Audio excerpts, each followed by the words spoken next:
얼마 전 여러분도 이름을 들으면 아실 것입니다. 정인이라는 아이의 안타까운 죽음으로 인해서 온 국민이 분노하며, 더군다나 우리가 믿고 있는 이 믿음의 기독교가 땅에 떨어지는 현실에서 참으로 목회자로서 아마 여러분들도 성도로서 할 말을 잃었을 것입니다. 더욱이 정인이 양모의 친부와 시부가 모두 기독교인이며 심지어는 목회자라는 사실에 참으로 할 말이 없게 되었습니다. 무슨 말을 하겠습니까? 정인의 양모는 훌륭한 신학교의 출신이고, 정인의 양부는 기독교 방송국에서 일하는 소위 인텔리의 출신이 그런 사람들이었습니다. 그런데 그들이 왜 그럴까요? 그것은 지식적으로 입으로만 그리고 머리로만 주님을 믿는다고 따른다고 하니 완전히 본질이 없는 겉껍데기만 남은 종교인이 되어버렸던 것입니다. 예수를 믿고 예수를 따르는 삶을 살겠다고 하면서도 영이 아닌 육을 따르는 삶을 살았을 것입니다. 여러분, 그들이 우리와 별반 다른 그냥 악마와도 같은 그런 모습입니까? 그들도 예수 믿었기에, 교회를 오래 다녔기에, 목회자의 자녀이기에 아마도 예수를 주로 시인하고 사도신경을 고백했으며 그리고 전도도 해보았을 것입니다. 그리고 찬양을 하고 눈물도 흘리고 그리고 교회를 오래 다녔다고, 그리고 내가 성령 충만 받았다고 그렇게 이야기할 때가 분명히 있었을 것이에요. 그러나 그들이 영의 삶이 아닌 육의 삶을 계속 붙잡고 살다 보니 결국에 그 끝은 그런 비극적이고 안타까운 결말이 되었습니다. 아무리 무식한 사람이라도 참 믿음으로 예수를 모시고 산다면 성령이 주인이 되셔서 그 인생을 분명히 이끌어 가실 텐데, 아이를 살리는 생명, 세상의 생명을 살리는 삶을 사는 것, 그리고 은혜의 삶을 살 수 있는 그런 기회가 그들에게 주어졌음에도 불구하고 그런 삶을 살지 못했다는 것, 너무나도 안타깝습니다. 우리가 무엇을 믿는가, 내가 무엇을 확실하게 믿는가, 그리고 내가 무엇을 부여잡고 나아가는가는 우리의 삶에 너무나도 중요합니다. 무엇을 잡느냐에 따라서 우리의 삶은 완전히 다른 길로 갈 수 있다는 것이죠. 예수님께서 요한복음 10장 10절에서 이렇게 말씀하셨습니다. 도적이 오는 것은 죽이고 멸망시키러 오는 것뿐이요 예수가 온 것은 생명을 주시되 풍성히 주시려 함이라. 아멘. 여러분이 붙잡고 있는 것은 무엇인지요? 우리가 더 안타까운 것은 잘못된 믿음으로 어둠의 영에 사로잡히니 본인만 사망에 이르는 것이 아니라 멀쩡한 생명을 결국에는 죽이고 마는 것입니다. 여러분, 정인이 그 양 부모가 어찌 보면 바로 영적 고아의 상태에 있는 것입니다. 육신의 생명 죽는 것보다 더 무서운 것은 정인이도 그리고 그 양부 양모도 영원한 죽음의 길로 그렇게 들어섰다는 것입니다. 참으로 교회가 예수를 증거하고 믿음에 이르게 하는 길이 얼마나 중요하며 우리가 얼마나 영적으로 신중하게 움직여야 하는지를 다시금 깨닫게 합니다. 여러분, 오늘 우리 교회 그리고 여러분 한 사람 한 사람의 믿음은 어떤지요? 여러분, 그 믿음의 중요한 핵심은 무엇입니까? 사도 바울은 오늘 본문에서 에베소에 있는 어떤 제자들을 만나 그들의 믿음에 대해서 이렇게 물었습니다. 오늘 3절을 보면 너희가 믿을 때 성령을 받았느냐 하고 그렇게 바울은 질문했습니다.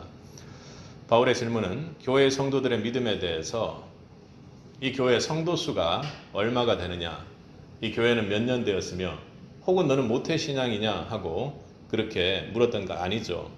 너희가 믿는데 선교를 활발히 하느냐, 그리고 이렇게 믿음이 생겼는데 그 믿음이 제자 훈련을 통해서 생겼느냐 아니면 무엇을 통해 생겼느냐, 그리고 너는 새벽 기도를 나와 하루 기도 시간이 얼마 되느냐, 이런 것을 물은 것이 아니었습니다. 바울은 너희가 믿을 때 성령을 받았느냐 하고 그렇게 믿음의 핵심 요체인 성령을 물었습니다. 믿음의 사람들에게 가장 중요하고 기본이 성령을 받는 일이다 라고 지금 이야기하고 있는 것입니다. 여러분, 성령 받는 것이 믿음의 가장 기본입니다. 기본이라는 말도 부족하죠. 성령을 받는 것은 믿음과는 불가분의 관계, 절대로 떼어낼 수 없는 관계라는 것입니다. 여러분, 오늘 바울 사도가 여러분 곁에 앉아 너희가 믿을 때 성령을 받았느냐 하고 여러분 질문한다면 어떻게 대답하겠습니까? 그리고 영적으로 그 질문을 곰곰이 생각하고 내가 대답할 때 내 안에 성령임을 그제서야 찾고 있는 것은 아닌지 여러분 고민해 보셔야 합니다. 오늘 바울 사도의 질문에 대답하는 에베소 교회의 성도의 마음으로 말씀을 받는 은혜가 있기를 바랍니다. 여러분, 그렇다면 바울 사도의 이런 질문을 받는 그런 교회, 그 교회 안에는 어떤 성도들이 있는지를 통해 오늘 말씀의 은혜를 누려보고자 합니다. 먼저 교회에는 지식적인 믿음의 성도가 있습니다. 우리 3절을 한번 읽어보도록 하겠습니다. 바울이 가로되 그러면 너희가 무슨 세례를 받았느냐? 대답하되 요한의 세례로라.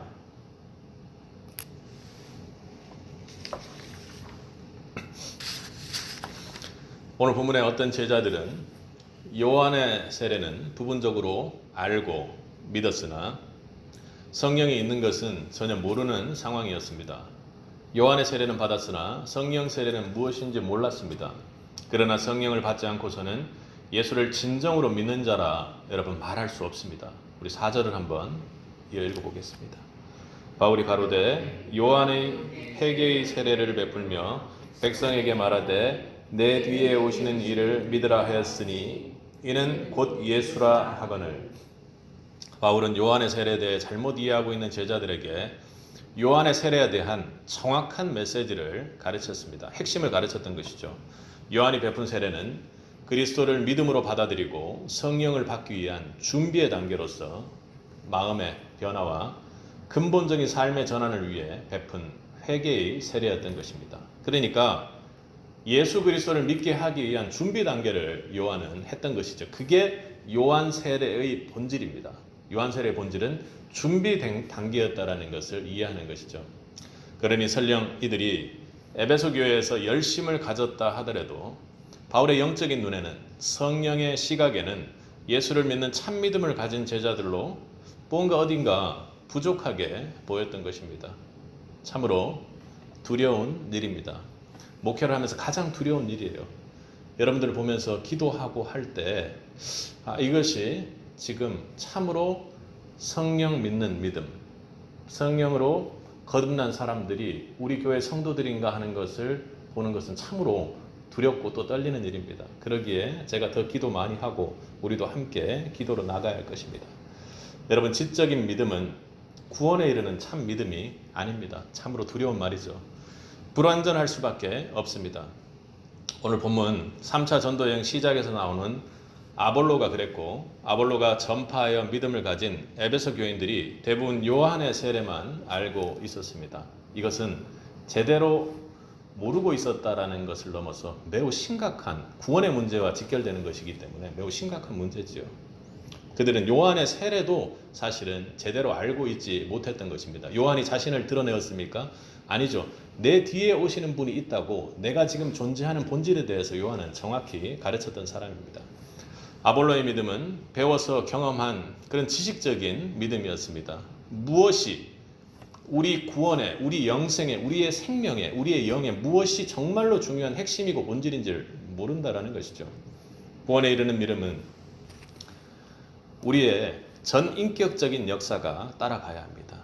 지정의 전인격이 수반되어야 온전한 믿음이라고 우리가 할 수 있습니다. 성경을 많이 배워 안다 할지라도, 그리고 여러분 앞에 제가 서서 성경을 가르치고 그리고 하나님 주시는 말씀을 대언한다 할지라도 그것은 오늘 바울이 질문한 믿을 때 성령을 받았느냐 하는 그 믿을 때와는 일치할 수 없다라는 것입니다. 그때 믿음이 아닌 것이죠. 교회 생활을 오래 많은 종교적인 경험을 가지고 있지만 그것이 곧 믿음은 아닙니다. 이런 지식과 경험이 믿음으로 인도하는 빠른 걸음이 될 수는 있겠지만 이것 자체가 영생 있는 믿음이라는 착각은 여러분 버리셔야 합니다. 이러한 믿음은 언제나 내적 한계에 부딪히게 됩니다. 때로는 엄청난 실패를 경험하게 되죠. 왜냐하면 인간적인 경험으로, 인간적인 지식으로 무언가를 얻고 그것을 가지고 무언가를 할 수 있다는 것은 언제나 한계에 머무르기 때문입니다. 지식으로 쌓은 믿음으로는 절대로 죄의 질곡, 죄가 우리를 붙들고 있는 것을 넘어 진리의 자유를 경험할 수 없습니다. 그렇기 때문에 잘 믿어보고 잘 살아보려고 매번 두 주먹을 불끈 쥐지만 마음대로 되지를 않지요. 자꾸 연약함에 넘어지는 자신의 모습을 봅니다. 실패를 경험하게 되고 그것이 잦아지니 결국에는 우리는 영적으로 포기하게 되는 것이죠. 다 압니다. 성경의 죄라고 이야기하고 이걸 내가 영적으로도 이렇게 해서는 안 된다는 것까지도 다 알아요. 그리고 주일 설교를 들을 때 여러분 굳게 다짐합니다. 내가 한 주간 말씀으로 살아야지. 그래도 적어도 말씀 10번, 20번은 들어야지 하면서도 그것이 쉽게 되지 않는 것이 우리 현실입니다. 예배를 마치고 집에 문을 열자마자 또 다른 세계가, 또 다른 진리가 나를 기다리고 있습니다. 바울은 로마서에서 이런 지식적이고 경험적인 자신의 믿음의 벽을 이렇게 하소연했습니다. 그러므로 내가 한 법을 깨달았노니 곧 선을 행하기는 원하는 나에게 악이 함께 있는 것이로다. 오라 나는 공고한 사람이로다. 이 사망의 늪에서 누가 나를 건져내랴. 이런 사람들도 무엇이 죄이며 무엇이 옳고 나쁜지 그것을 다 알고 있는 것입니다. 그러나 마음대로 되지가 않죠. 여러분, 거기서만 멈추는 것이 아니라 우리가 만약 지식적인 믿음, 경험적인 믿음에 머물러 있다면 그 지식적인 믿음으로 여러분 심판의 그날 주님께서 날 아느냐고 했을 때 내가 그날 주님을 이렇게 바라봤더니 내가 아는 주님이 아니면 여러분 어떻게 하겠습니까? 그리고 주님께서 도통 나를 모른다고 하는 그런 상황, 영적으로 매우 심각한 상황이죠. 여러분, 그런 지식적인 믿음 그리고 경험적인 믿음은 그리스도의 은혜나 성령의 도우심을 구하지 못하니 결국은 승리하지 못하고 좌절할 뿐입니다. 여러분에게 이런 믿음에 머물러 있는 그런 일은 없어야 되겠죠. 두 번째로 교회는 성령의 세례를 받은 사람들이 있습니다.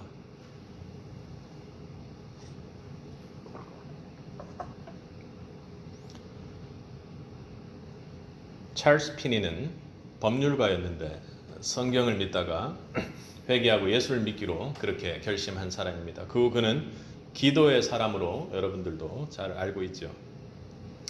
어느 날 그가 난로 옆에 의자에 앉아 기도를 하려고 하는 그 찰나 그는 강력한 성령의 세례를 받았다고 합니다.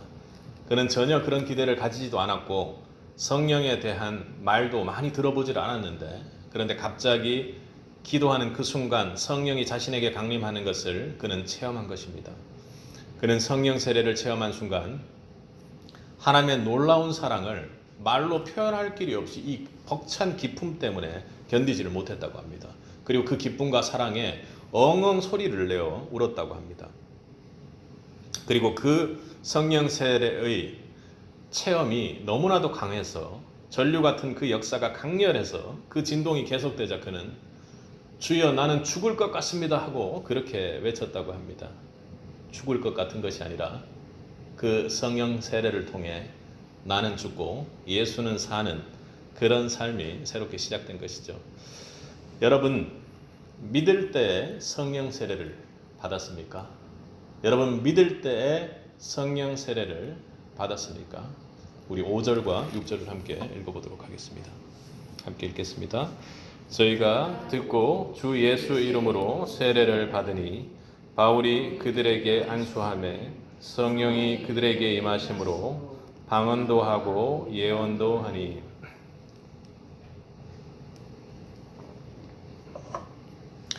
바울의 가르침으로 자신들의 믿음이 잘못되었음을 깨달은 제자들은 자진해서 세례를 받았습니다. 이건 바울이 억지로 세례를 받아 하면서 막 억지로 세례를 준 그런 상황이 아니죠. 이들은 다시 받는 세례는 그들이 받았던 단순한 예수를 준비하는 회개의 머무른 그런 물세례가 아니라 마음속에 나타난 성령 세례를 외적이고 공개적으로 나타내 보이는 그런 모습입니다.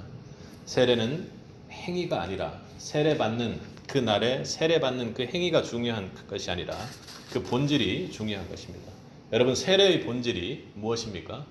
그래서 한마디로 정리하면 씻음과 연합입니다. 여기에서 씻음은 죄에서 구원받고 새로운 삶을 시작하기 위해 지난 죄된 인생의 삶을 청산하는 것을 말합니다. 우리가 세례할 때 머리에다가 물을 뿌리고 혹은 침례교에서 아래로 들어가서 물에 몸을 담그는 것이 그런 것을 상징하는 의식입니다. 그리고 그 축복의 결과 우리는 그리스도와 연합하는 성도로 새롭게 태어나는 것입니다.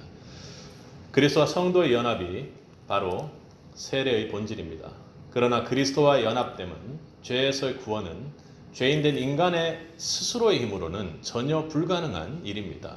오직 예수 그리스도의 보혈의 능력, 성령의 역사로만 가능하다는 것, 여러분 기억하고 꼭 믿으셔야 합니다.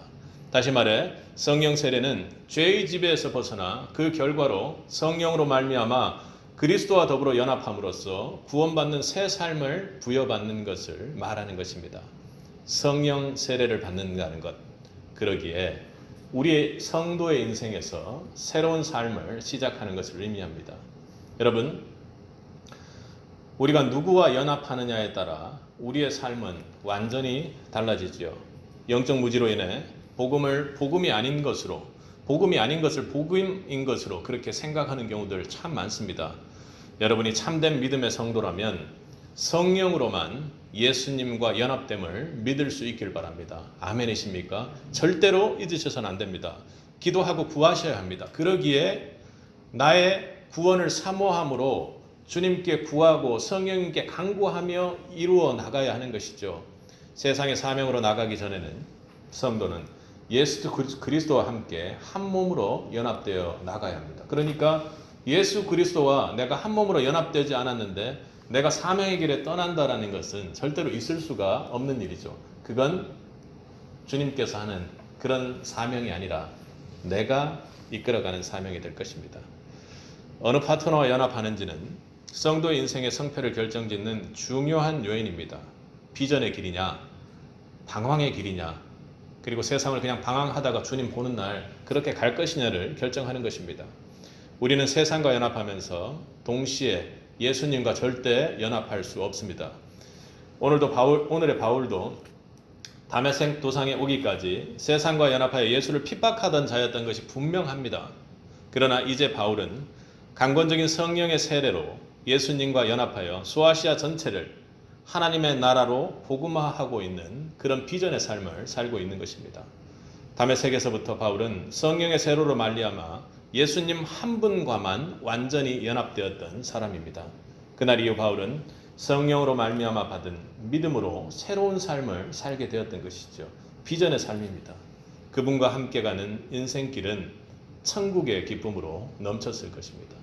바울의 삶은 불편하고 어려운 삶일지라도 주의 평안과 주님께서 주시는 그 기쁨으로 넘쳤을 것입니다.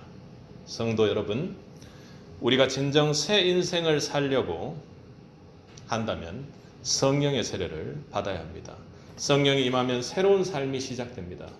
나 중심의 삶에서 예수 중심의 삶으로 살게 되는 것입니다. 아직도 말씀에 준행하기보다는 사람의 생각과 판단에 따르고 있다면 그는 성령 받은 사람이 아닙니다. 예수님께서는 진실로 진실로 내게 이르노니 사람이 물과 성령으로 나지 아니하면 하나님 나라로 들어갈 수 없느니라 하고 말씀하셨습니다. 온전한 크리스찬으로 살아가기 위해 구원받는 믿음에 이르는 성도로 살아가기 위해서는 반드시 성령 세례가 있어야 한다는 것이죠. 성령을 영접하고 받아들이는 자에게만 누구에게나 예수 그리스도가 어떤 분이신가를 나타내 보여줍니다. 여러분, 성령이 하는 사역의 가장 중요한 사역이 무엇입니까? 가장 중요한 사역이 우리에게 능력 주시고 우리를 전도하게 하시고 그런 능력이 아니라 성령의 본체는 예수 그리스도를 우리 같은 죄인들로 하여금 밝히 증거해 주시는 역할을 하는 것입니다. 우리 같은 사람들이 생각해보면 성령이 없으면 금방 예수 그리스도를 잊어요. 세상이 옳다고 금방 돌아서서 그렇게 생각하게끔 되어 있습니다. 그런데 내 안에 성령이 그렇게 하지 못하시고 예수 그리스도가 진리이심을 알게 하시고 깨닫게 하신다라는 거예요. 그리고 예수 그리스도를 만지게 하고 예수 그리스도를 느끼게 하고 경험하게 성령께서 하신다라는 것이죠. 이것은 성령의 임재를 통하지 않고는 절대로 이루어질 수가 없습니다. 우리 기도해야 합니다. 성령 하나님, 저를 예수님과 더욱 연합되게 하옵소서. 절대로 떨어지지 않게 하옵소서. 우리에게 예수의 모습을 밝히 드러나게 하옵소서. 단 한순간도 예수의 모습을 잃지 않도록 우리 안에 증거해달라고 성령 하나님께 요청하고 기도해야 할 것입니다. 그 성령의 은혜가 우리 모두에게 이어지기를 간절히 소원합니다. 세 번째로, 성령 충만으로 은사와 능력이 나타나는 사람입니다.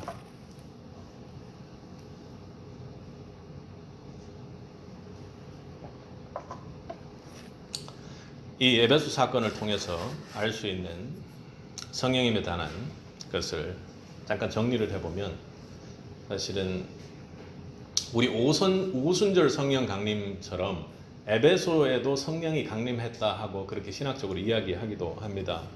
첫 번째로 오늘 보면 성도가 예수를 믿을 때 성령이 성도 안에 내주하기 시작하는데 이것을 우리는 성령 세례라고 부릅니다. 여러분 모두는 성령으로 세례받은 줄 믿을 수 있기를 바랍니다. 그 은혜가 강력히 임해야 성도로서 하나님 일을 해나갈 수가 있는 것입니다.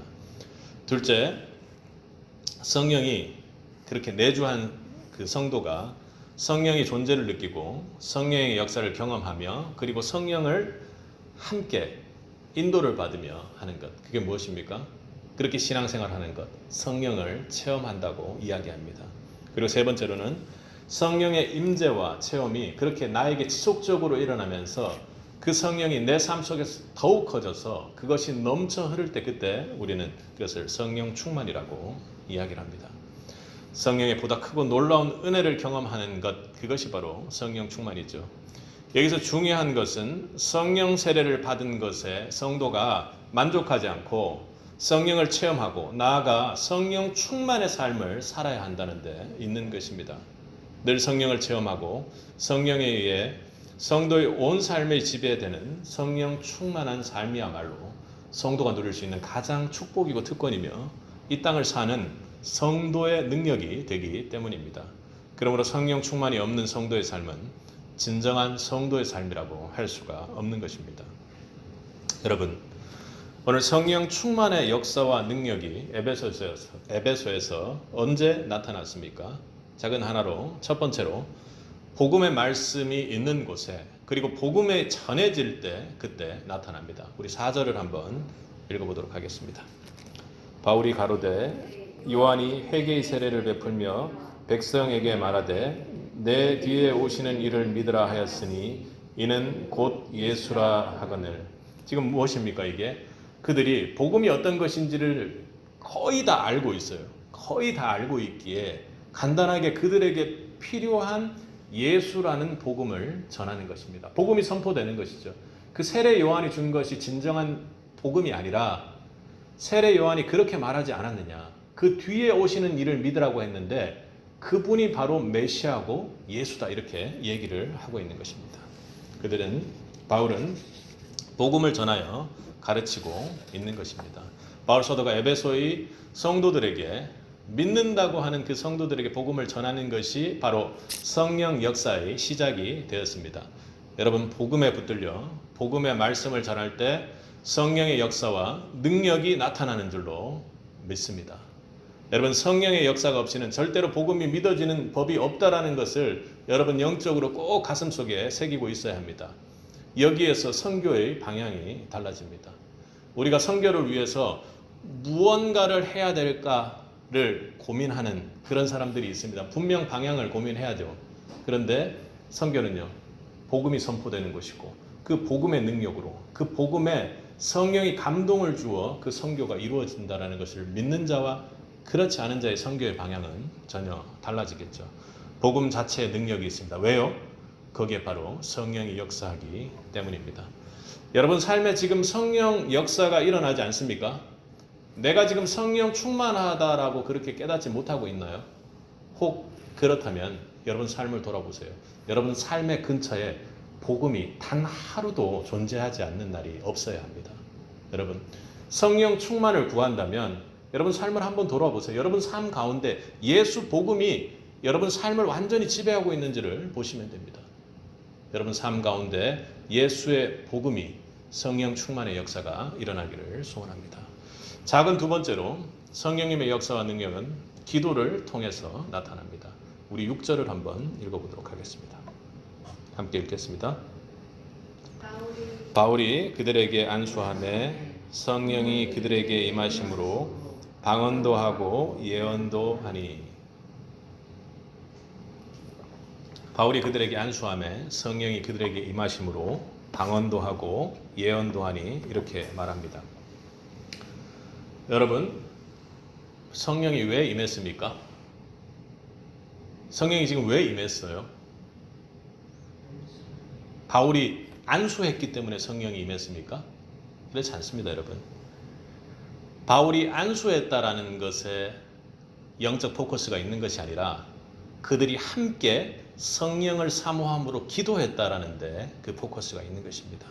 여러분 안수받고 있는 그 성도들이 어땠습니까? 자진해서 세례를 받을 정도로 그리고 성령을 사모하고 성령 세례를 받기 위한 그 사모함이 마음속에 있을 때 올려지는 그 간절한 기도 그리고 이들이 성령 세례를 받게 하기 위한 한 영혼을 향한 주님의 심정을 품은 바울의 안수 그들이 함께 기도할 때 성령의 역사가 일어났다는 것입니다. 물론 각 교단마다 이 부분을 가지고 여러 가지로 잘못 오역하기도 합니다만 여기에서 초점은 성령의 능력에 초점이 있는 것이 아니라 기도할 때 하나님께서 약속의 말씀, 예수님께서 약속의 말씀으로 주셨던 것처럼 기도하고 간구하니 세상의 부모들도 좋은 것으로 줄 줄 알거늘 하나님께서 성령으로 주시지 않겠느냐 했던 그 예수님의 말씀을 그렇게 몸소 볼 수 있도록 해주는 역사의 현장이죠. 오늘 본문은 성도가 복음의 말씀 앞에 그리고 기도할 때 성령이 임한다는 증거를 복음의 현장에서 선교의 현장에서 그대로 보여주고 있는 것입니다. 여러분 본문 뒤에 있는 11절 12절을 보면 하나님의 바울의 손으로 놀라운 능력을 행하게 하시고 손수건이나 앞치마를 가져다가 병든 사람에게 얹으면 그 병도 떠나고 그 병을 붙잡고 있는 그 귀신들이 막 떠난다고 이런 능력의 역사들을 보여줍니다. 바울에게 선교의 과정에서 성령의 역사가 얼마나 강력하게 일어났는지 바울 옆에만 가도 일어나고 바울의 물건을 만져도 일어났다는 것입니다. 이게 왜 그래요?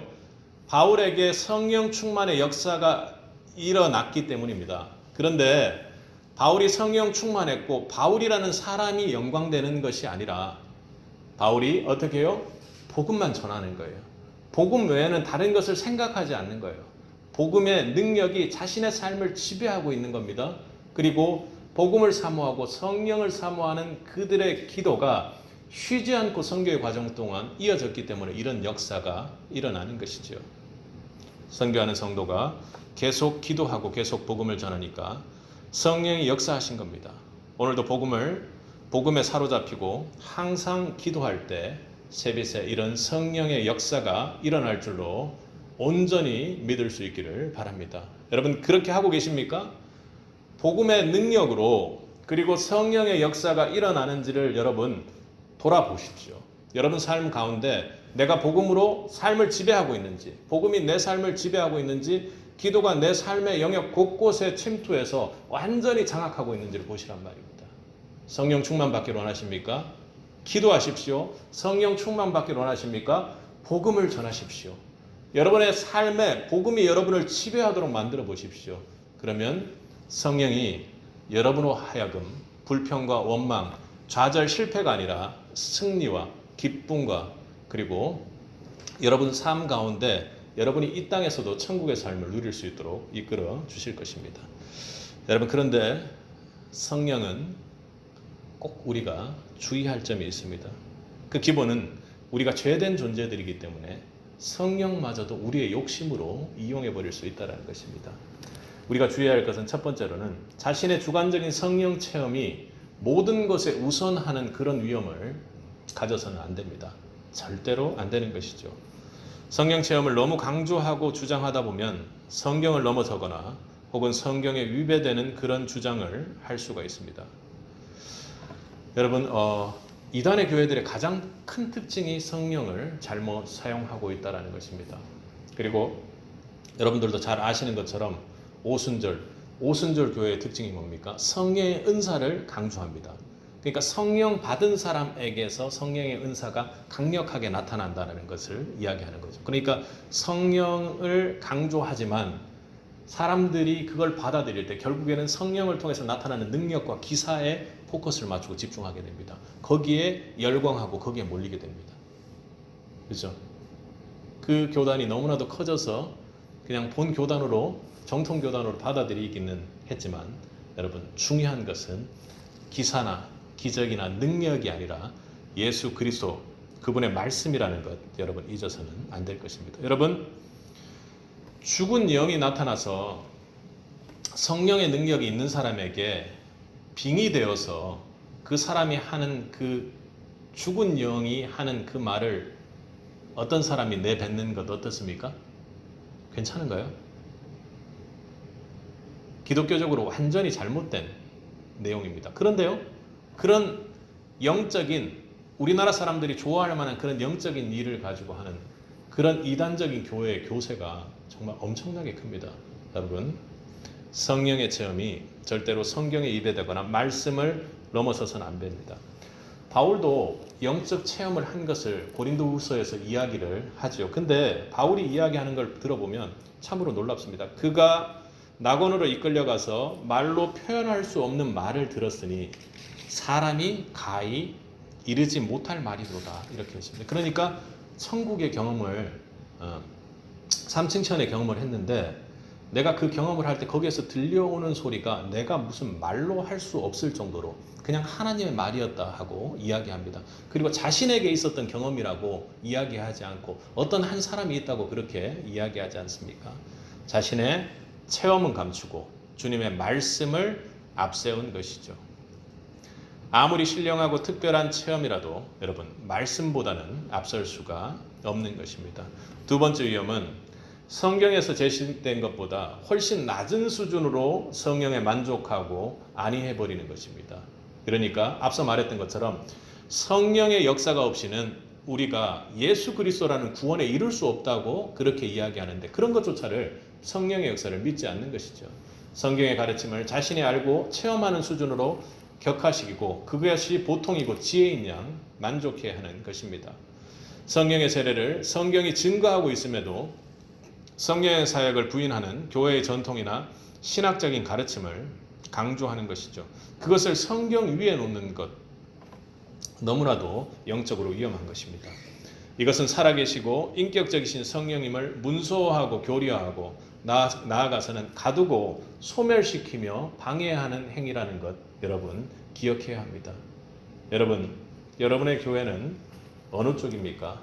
그리고 여러분은 성령에 대해서 어떻게 대하시고 어떻게 믿고 있습니까? 너희가 믿을 때 성령을 받았느냐 하는 이 사도 바울의 질문은 누구에게 물은 것입니까? 에베소의 어떤 제자들이었습니다. 그들은 믿는 제자들이었지만 바울이 볼 때 무언가 부족해 보였고 또 무엇인가 아니라 이것은 아니다 하는 그런 느낌이 있었습니다.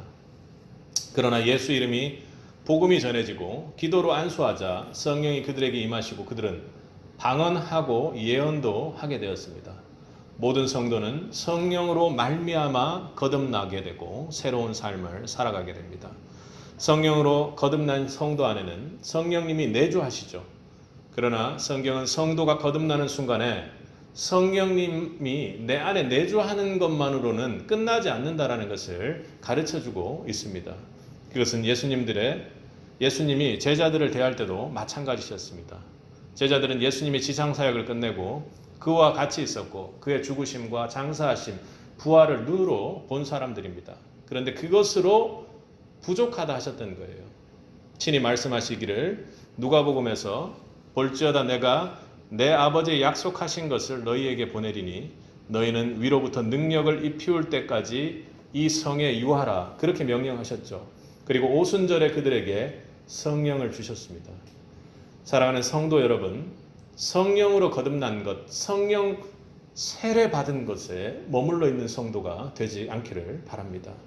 구원 얻은 것으로 만족하지 말라고 오늘 주님께서 말씀을 주시는 것입니다. 성경에서 말씀하시고 계신 것, 그 제시한 것보다 훨씬 낮은 영적 수준에서 편안하게 그렇게 영적으로 졸고 있지 말라는 것입니다. 구원만 받으면 되지 하는 구원파적인 그 교리에 여러분의 생명을 맡기면 안 되는 것입니다. 제가 가장 두려워하며 여러분을 향해 목회자로서 기도하는 것입니다. 여러분은 만약에 이전으로 돌아갈 수 있다면 언제로 다시 돌아가고 싶으세요? 저는 생각을 해보면 항상 수능 시험을 딱 치룬 그때로 돌아가겠다고 항상 공무원이 그렇게 이야기하고를 있습니다. 하지만 말씀을 준비하면서 그 마음을 완전히 접게 되었습니다. 여러분, 저에게 온 세상을 다 준다 해도 성령으로 세례받기 이전으로는 절대로 돌아가지 않을 것입니다. 여러분 어떠세요? 너희가 믿을 때 성령을 받았느냐? 바울이 에베소 교인들에게 물었던 이 질문을 주님께서 심판의 그날 여기에 계신 성도 여러분 한 사람 한 사람에게 질문하실 수 있습니다. 여러분 그렇게 묻는다면 여러분 뭐라고 대답하시겠어요? 한번 여쭤볼까요? 여러분이 믿을 때 성령을 받았습니까? 아멘이세요? 그런데 왜 여러분 우리의 삶이 성령 세례 받기 전에 그런 삶에 머물러 있냐고 오늘 주님께서 우리에게 질문하고 계시는 것입니다. 오늘 말씀은 우리 모두에게 성령의 내주하심과 그의 인격이 느껴지고 경험되는 삶, 그리고 성령이 일으키시는 그 역사 가운데 우리의 삶이 위대해지고 기뻐지고 놀라운 삶으로 바뀌는 삶, 그래서 그 성령 충만의 능력으로 그 영적 자신감으로 세상을 이기는 그 삶까지 이어지고 있냐고 오늘 주님께서 세빛 성도들에게 묻고 계시는 것입니다. 그러니 여러분 이제 어떻게 하겠습니까? 여러분 안에 내주하게 계신 그 성령님께 요청하십시오. 성령 하나님, 이제는 여기에 머물러 있고 싶지 않습니다. 내가 정말로 과거에 썩어져가는 그 구습 잊고 있는 것 완전히 벗어버리게 하시고 성령으로 내 안을 완전히 채우셔서 주 그리스도 안에 완전히 얽매이고 옥죄어 매이는 것처럼 그렇게 꽉 매여서 성령 충만, 그리고 성령이 이끄는 삶, 그리고 성령의 새 옷으로 성령 충만 받은 삶을 살게 해달라고. 그리하여 우리 성도 모두에게 성령 충만으로 오늘 바울에게 나타났던 은사와 능력이 나타나는, 그리고 뿐만 아니라 이 땅의 삶 속에서 성령의 열매가 너무나도 많이 맺히는 그런 축복의